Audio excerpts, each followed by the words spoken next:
Hey, come closer. Shh, closer. I have a secret. So, that you know.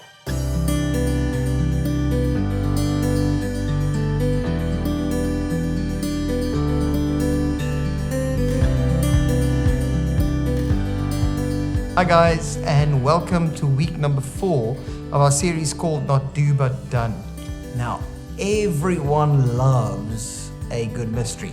I don't know about you, but I love watching mystery movies or novels like Murder on the Orient Express. I mean, like, who did it?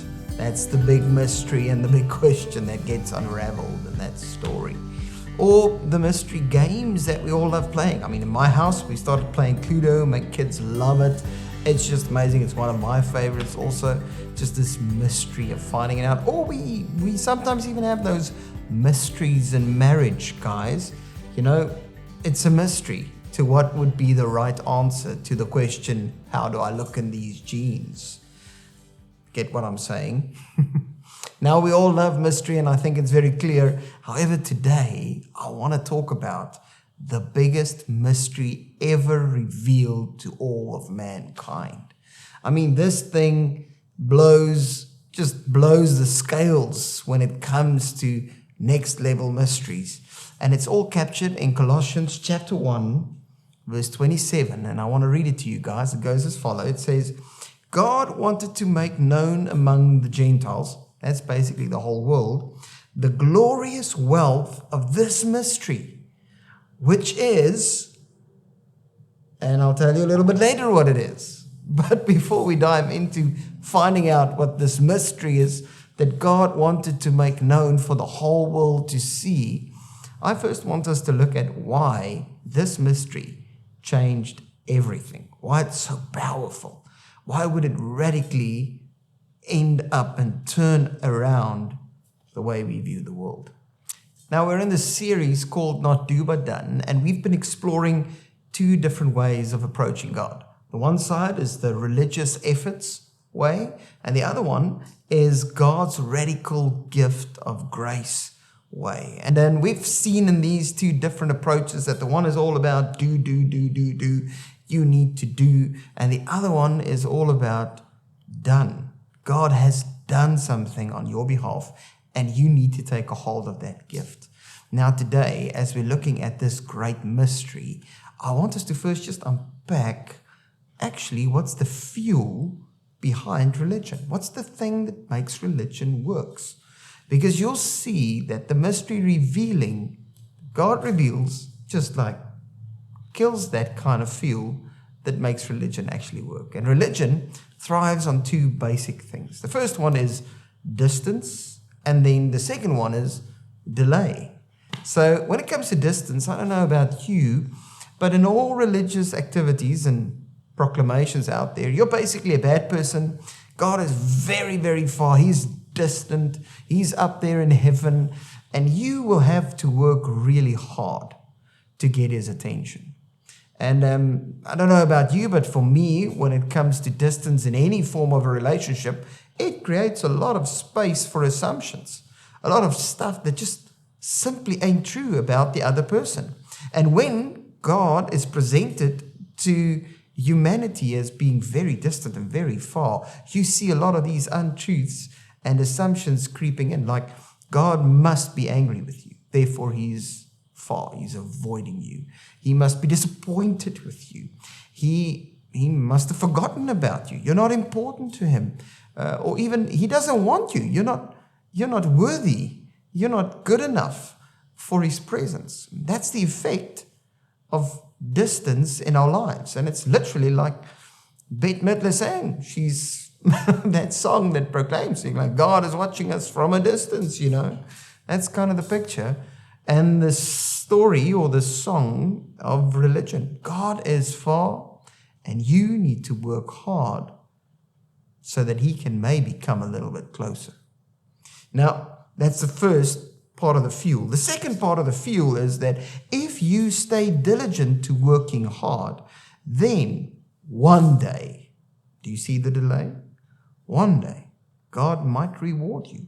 by allowing you into heaven, might bless you with His goodness and with His presence. It's always one day. It's never today. It's never right now and in this moment. I think religion is so focused on one day that people sometimes get caught up in the reality that God is not even worried about today. So why should I be?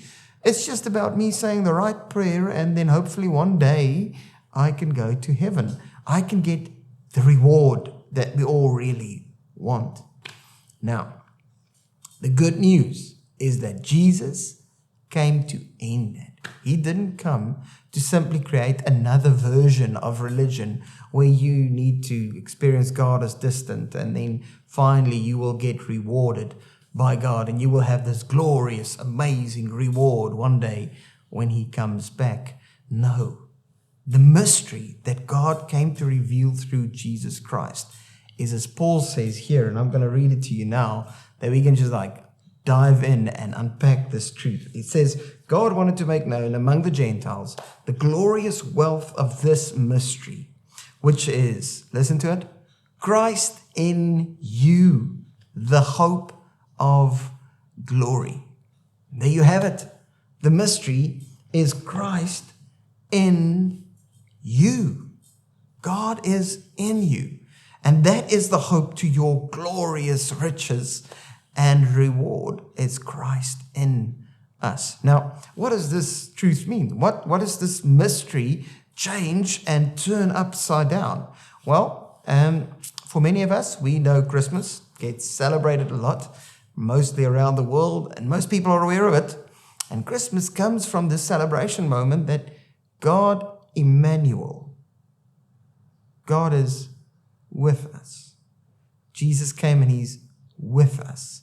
He's not in us yet, but He's with us. And we celebrate that every year. We give presents to one another because God sent His Son. He gave us a gift. Jesus is with us. And then at Easter, we celebrate the fact that God is for us. Paul writes about this. If God is for us, who can be against us? Jesus died for you and for me. So clearly God is for us. But then the bad news is Jesus went up to heaven. And no longer He's with us. And I'm wondering sometimes if He's for me. However, Paul writes about this truth. He says what Jesus has finished on the cross. And the reason why He came to complete something big. And that is that He is now in us. And that's God's Spirit in you, in me, testifying about God's goodness and His love that He has for you. Can you see that there is no more distance? No more assumptions, no more uncertainty. God, without a shadow of a doubt, wants you to be with Him. He has moved heaven and earth. He has given His Son, and He has sent His Spirit to remind you and to tell you and to be intimately with you every single moment. I don't know if you realize this, but the reward of Christianity is not heaven one day. It is intimate relationship with the Father. That is the reward. That's what we get, and we get to have it today, right now. I'd like to end off with this little story of a wife deciding to buy her husband a hammer for his birthday. Now, she brings it home. It's before her husband's birthday, and she hides it someplace in the house. He doesn't know about it. And as he's building up to his birthday, he's sharing his desire. I really, you know what I long for, honey?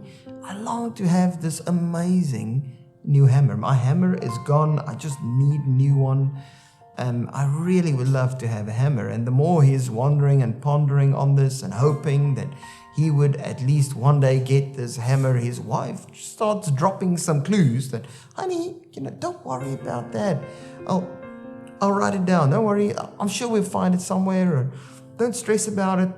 It's sorted. And she's busy revealing to him this mystery that is taken place on behalf of him. This gift that is waiting for him. Now, for some of us in our journey with God, we kind of live like that husband still. And it feels like we didn't have a birthday yet. And we've been wondering what it would be like to have a relationship with God. Would God even want me? Can I hear His voice? Can I be in His presence? And I want to tell you today, I want to invite you to embrace the finished work of Jesus and invite God to reveal Himself to you through His Spirit. God bless.